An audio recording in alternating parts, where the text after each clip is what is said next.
Kamusta mga ate, kuya, beshi? Si Chari po ito mula sa The Sun, Moon, Stars, PH Tarot.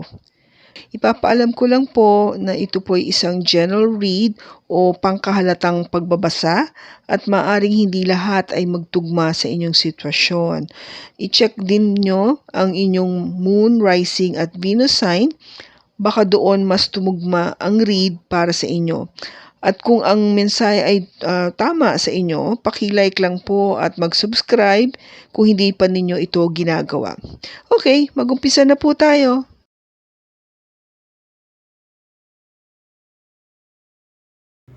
Hello po mga ate, kuya, beshies. Kamusta na po kayo? Andito ulit ako si Chari para gumawa ng another reading, and this is for the sign of Gemini, Sun, Moon, Rising, and Venus, and of course, welcome po yung mga cross-watchers natin at saka yung mga bago po nating mga viewers. Bago pong lahat, gusto ko lang po magpasalamat do sa mga mahal ko pong viewers at subscribers na nagpahatid po ng kanilang pagdamay sa akin pong pamilya. Marami pong salamat. At ngayon, ang gagawin natin ay tignan natin kung ano yung update para dun sa third and fourth quarter of the year, kung may nagpagbabago ba based dun sa naging reading natin noong January. Okay, para kasi usually nagbabago naman talaga yung energy, so para ma-check nyo lang kung may changes, so mag-update tayo ng reading doon. Okay, para kay Gemini. Pero bago lahat, tignan natin kung ano yung pinaka-general message para sa inyo. We have here Dove. This is all about taking that leap of faith, no? Yung tawag nating magbakasakali. Okay? Epiphany. This is to seek clarity, para magkaroon ng kaliwanagan. And originality. This is to blaze your own troll. Yung sabihin yung magkaroon ka ng sarili mo talagang yung naiisip mo is really ikaw lang yung nakapag-isip ng ganong klaseng idea o project. Okay, o yung content, if you are a YouTube vlogger, mga ganon, yung talagang ikaw lang nakapag-isip niyan, which is, I think, is very appropriate para sa'yo, Gemini, kasi ang Gemini is one of the, sabihin na natin na very creative and intelligent zodiac sign, no? Marami kang alam matalino ka, mataas ang iyong pag-iintindi sa mga bagay-bagay, kaya nararapat na ito yung mga energy na you should concentrate para sa remaining half of the year is, of course, huwag ka matakot, no? Don't be afraid to take that risk o yung magbakasakali ka. Ibig sabihin, pag may naisip kang magandang idea, magbakasakali ka, no? Huwag mong pigilan yung sarili mo na baka hindi maganda or baka hindi maging successful. Huwag mo isipin yon. Dapat malakas yung loob mo na sige, gawin ko to, try ko to, subukan, di ba? Yun para kasi makita mo kung ano nga yung magiging outcome, di ba? Kung tama yung naisip mo na oo nga, no, magaling pala yung na pag-isip ko, o yung parang na pumasok sa aking idea na ito yung magandang gawin dito sa either project nga, or sabihin natin sa trabaho mo mismo, or yung content, if you're doing content vlogging, or content creator ka, or kaya sabihin natin meron kang parang passion towards maybe fashion, or designing, or painting, or sculpture, anything na talagang lalabas yung creativity mo. Okay? Now, Epiphany is all about seeking clarity. So, yun nga di ba? Paano mo malalaman yung katotohanan kung hindi mo susubukan, no? Basically, it is what the cards are telling you, no? maglakas ka ng loob dahil alam mong meron ka magandang idea. At paano mo malalaman kung magiging maganda nga yung idea na yon kung hindi mo gagawin, no? I mean, kung hindi mo siya bibigyan o susubukan. Kasi yun yung magbibigay sa iyo ng parang sagot, no? Dun sa naisip mo na magandang idea. Okay? So, ito yung parang advice sa iyo na concentrate on this. Now, tignan natin ngayon sa tarot kung ano yung third quarter and fourth quarter.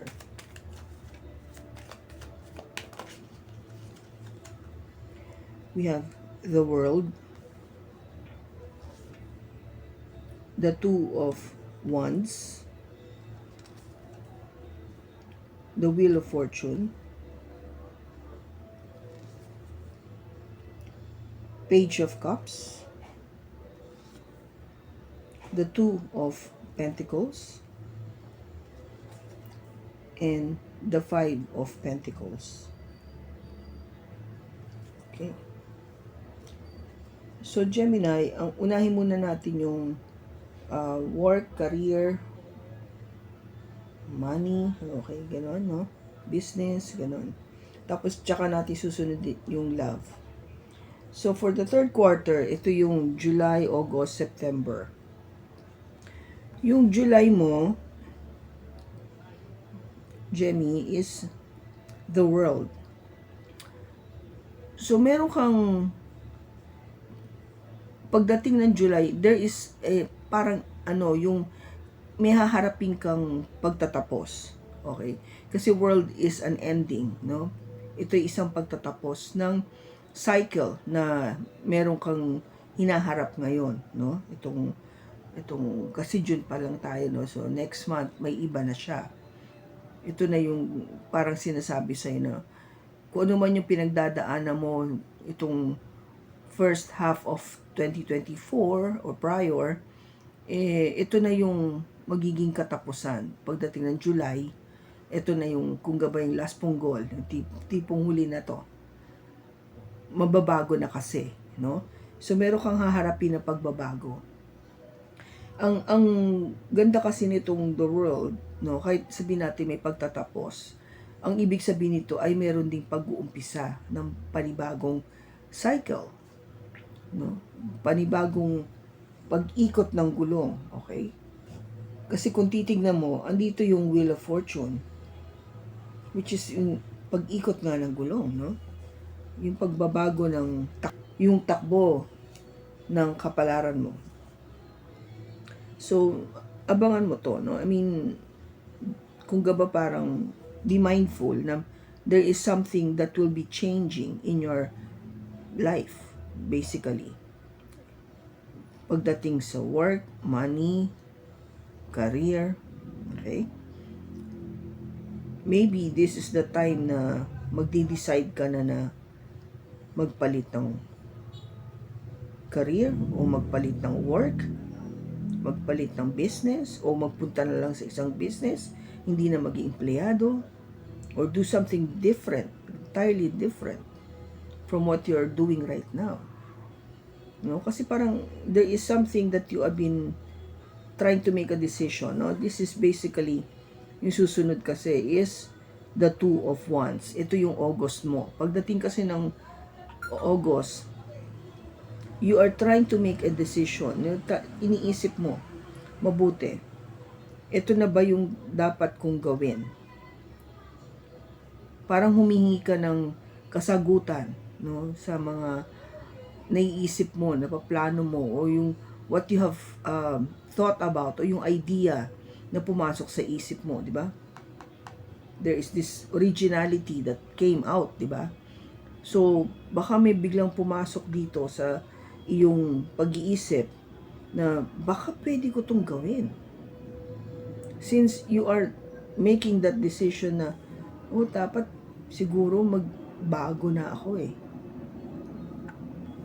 And then you're trying to make that decision na, tama ba itong gagawin ko? Yung naisip ko. Remember, di ba sabi ko sa iyo, you have this idea, this originality. Ngayon, yung tanong na yan, Di ba? You wanted to have that clarity. No? Yung epiphany na tawag dito, yun, ito yun. At paano mo malalaman yung clarity if you don't take that risk? O hindi ka nagbakasakali. So parang yun yung sinasagot ka dito no? If you think about it. Now, kasi pinag-iisipan mo talaga ano na kaya? Magiging successful ba ako? Tama ba to? Yung talagang kung ba suntok sa buwan, yung pikit mata na sige. Yung hindi ka sure pero lalakasan mo talaga yung loob mo. Yung decision na to yung gagawin mo. Kasi pagdating ng September, eto na. Magbabago na yung takbo ng buhay. The Wheel of Fortune. Kung matagal na kayo nakikinig sa akin, I would normally say, hindi ito madalas lumalabas. No, Gemini, ang card na ito, hindi basta-basta lumalabas. Pag lumabas ito, ibig sabihin maganda yung pahiwatig niya. Kasi ito ay lumalabas in your favor, no? Na pabor sa iyo. So ibig sabihin kung ano man yung naging decision mo dito sa August, definitely magiging maganda yung outcome, no? Yung magiging resulta ng magiging sabihin natin ipapasukan mong business o yung trabaho o yung investment, mga ganon. Kaya yung tanong mo kung magiging okay ba to, ang sagot dito is yes. Okay? Maganda naman yung ikot, kung ba yung opportunities there, no? The opportunity to make more money, yung opportunity na mas makilala ka pa o umangat ka pa o tumaas pa yung position mo, things like that. Okay, so pabor nga sa'yo whatever you are planning to do, pabor ito sa'yo. Okay, now pagdating, so just to summarize, the third quarter is really parang you are ending something that is long overdue and you're trying to make that decision. Of course, yung decision na yon, you have to be, kung ba parang malakas yung loob mo to do it kasi maganda naman yung magiging resulta. Okay? Now, the fourth quarter, which is October, November, December, there will be a message, no? Something that you love. Something na medyo close to your heart, sabihin na natin. Na tipong, ay gusto ko talaga to. It would make me very happy. Yung message na matatanggap sa October. Maybe there's something to do with baka yung venture na ginawa mo o your project or maybe another yung tipong another company might be offering you another job, yung mga ganon. Kasi dito parang nakikita ko na yung i-decide mo is magiging maganda naman. But I guess there will be like another message you will be receiving October na medyo ma-excite ka. No, ma-excite ka and then you will feel the parang okay to, parang everything na matatanggap mo na message na ito is really something na parang nakakatuwa, nakakabigay ng kaligayahan. At gusto mo, no? You are parang thankful or happy to receive this message. Now, pagdating ng November, you are trying to make a very important decision. Itong decision na to is really trying na parang sabi nga natin, tinitimpla mo kung ano yung mas bibigyan mo ng halaga. It is choosing between two things na importante sa'yo or trying to balance two things na importante pareho sa'yo. Now, maybe sabihin na natin na baka gusto mo na yung current na pinapasukan mo and yet you receive another message na you think it's also quite good. So, hindi mo pa, parang tinitignan mo, no? You're trying to see, ano bang mas okay? Yung ngayon, o shall I try another one? Kasi meron na namang opportunity. Kasi this is an opportunity, no? Opportunity that is being presented to you. Yung nga lang, pagdating ng December, mag-ingat ka, no? Be mindful or cautious. Kasi the Five of Pentacles is something na parang hindi ka nabigyan ng importansya o you're being ignored. Parang hindi ka nabigyan ng nararapat na recognition or something na talaga ikasasama ng loob mo. Okay? So whatever this is, just be mindful. Kasi ito nga di ba, you're trying to make a decision kung okay ba to na yung message na natanggap, anong gagawin ko doon? Should I say yes or no? O parang put it at the back burner, huwag mo nang pansinin, huwag mo munang bigyan ng effort or energy. Yun yung iniisip mo pa Pero pagdating nga ng December, pero pagdating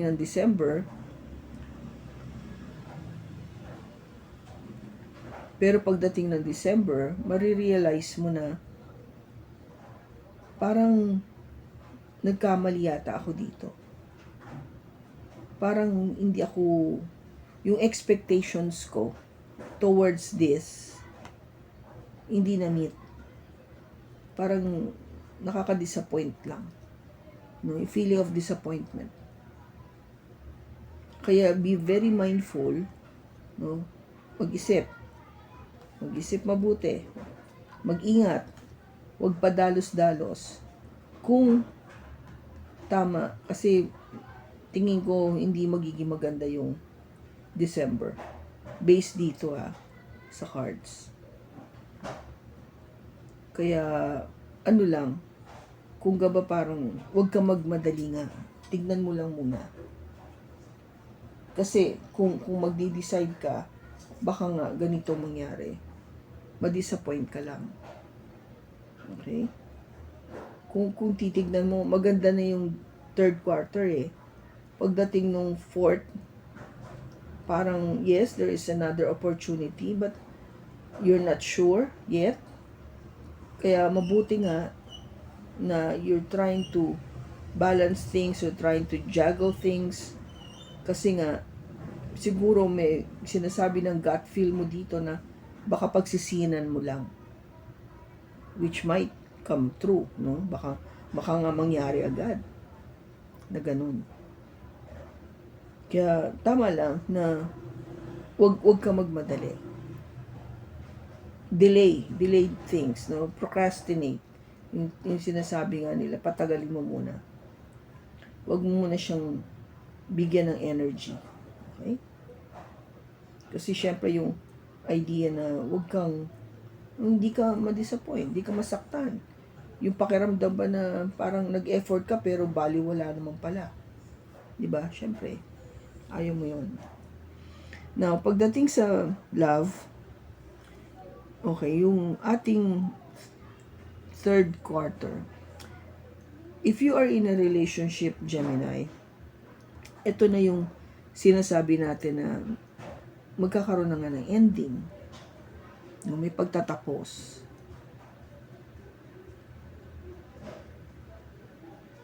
Maybe you will be meeting someone new, no? Panibago. Or yung ka-relationship mo dito is in a way parang naisip mo na kailangan may panibagong pag-uumpisa. You know, maybe you don't feel na itong person mo, itong current person mo is the one. Kaya parang siguro I need to find another one. Iba, no? Ibang ka-relationship. Maybe things are not really progressing the way you wanted it. O matagal na kayo pero why? Walang nangyayari. Kung ano man yung reason dito, kasi it is telling you na tama na.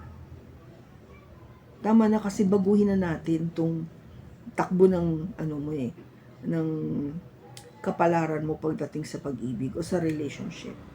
Ito yun parang sinasabi niya na kaya ang world is tapusin na natin to ngayon para magkaroon ka ng panibagong relationship o ibang relationship. Pagdating ng August, you wanted to make a decision talaga na finally parang, kasi dito sinasabi pa lang sa'yo na, come on, siguro dapat tapusin na. Pero pagdating ng August, ang sinasabi sa'yo dito is, anong decision mo? Ano bang naiisip mo na? Ano na bang gagawin natin? Makikipaghiwalay ka na ba talaga? Makikipag-split na? Yun yung pinag-iisipan mo dito. Trying to make that decision. Kaya, kung gaba parang, alam mo yun, hindi naman basta-basta kasi talaga makipaghiwalay ka ng ganun-ganun lang, di ba? Siyempre, winaway mo, tinitignan mo rin na worth ba na i-continue to o worth ba na give up ko na kasi alam ko meron pang much better coming. Yung ganun. You're trying to see that both sides, no? Kung ano yung nakikita mo dito sa relationship na to. Pagdating ng September, things will change, no? Kahit anong gawin mo, magbabago siya. May pagbabagong mangyayari talaga no? Kaya dumadating tong world because the wheel of fortune is here. Sabi ko nga, di ba? Lumalabas ito kasi pabor sa'yo. Maybe it is telling you na baka mas okay nga na siguro wala na, no? I mean, magbago na ako ng relationship.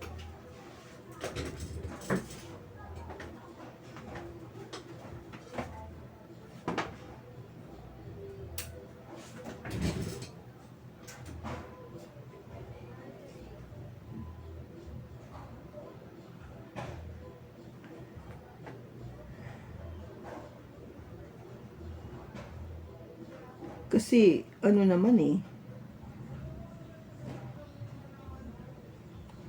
kung makikita mo, no? If you make the right decision, maybe you will see na mas okay nga siguro na iba na. Okay? Bakit ko nasabi yan? Kasi pagdating ng October, ng fourth quarter, start ng fourth quarter, may mag-o-offer ng love sa'yo. You will receive a message of love. A small message lang. No? Telling na, yeah, I like you. I'd like to get to know you more. Pwede ba tayo mag-date? So, meron kang mamimit And that is, kung gaba parang, magti-trigger yun sa'yo na,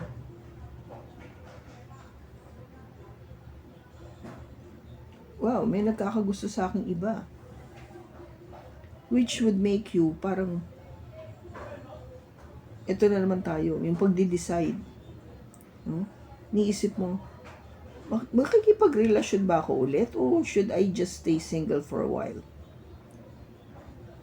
Kasi, gabaw kakatapos ko lang dito sa isa Papasok na naman ba ako ulit sa isang relationship na bago?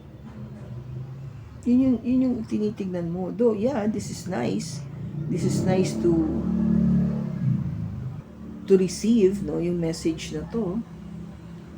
But, syempre, iniisip mo rin na yung timing ba?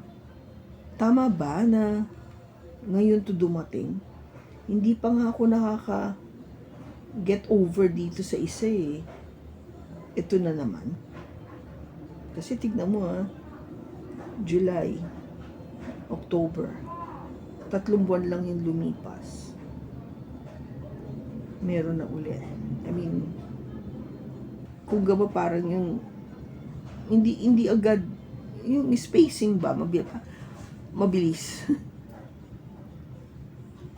I don't know, maybe some would find it fast or maybe some find it na tagal na nga ng 3 months eh. Depende sa inyo, no, Gemini. But syempre kung ba parang this time you should be more wiser, di ba? So kung para maging wiser ka, kaya nga dapat tignan mo muna mabuti. Papasok ba ako sa relationship agad? O enjoyin ko muna yung pagiging single? Kasi pagdating nga ng December, baka ma-discover mo na parang in case you decided to have a relationship with this person, itong nag-offer sa'yo ng love, ma-discover mo na parang hindi pala yon, hindi pala ito yung hinahanap ko. No? Sabi ko nga 'di ba kanina, you might just get disappointed dito sa person na to. Kasi yung expectation mo mataas eh. Baka hindi ma-meet nitong person na to, yung expectation na yon. Napakiramdam mo is parang, wala pala to. Or, akala ko siya yung magpupuno doon sa kakulangan ng isa. Pero, hindi eh. Pakiramdam ko parang, wala din. Hindi rin ako masyadong nabibigyan ng attention. Yung tipong, siguro nga because, if this person, kasi kung titignan mo, it's a page, no? Umpisa pa lang. So, wala pa talagang masyadong, di ba? I mean, wala pang masyadong effort o hindi pa kayo matagal, umpisa pa lang. Yung talagang getting to know stage pa lang to na if you would think about it, hindi ititignan mo yung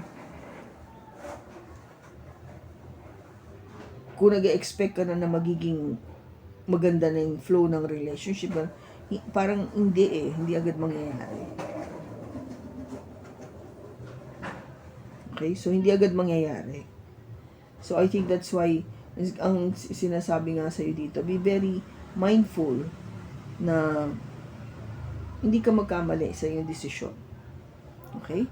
So yung fourth quarter mo is really something na medyo mag-ingat ka lang. But the third quarter, pagdating sa love dito, is really telling you na it's about time na magkaroon ng pagbabago. Pero kung papasok ka nga sa another relationship, then just be mindful kung ano itong papasukan mo ulit. Okay? So, yun yung nakikita ko na dapat nyong bigyan or kung sabi ko nga kung kaninong energy to na Gemini na nakuha natin, ito yung message para sa'yo. Sana nakatulong ito ng malaki. At maraming salamat sa pagsama mo sa akin sa pagbasa na to. Sa susunod po muli, ingat ka and God bless.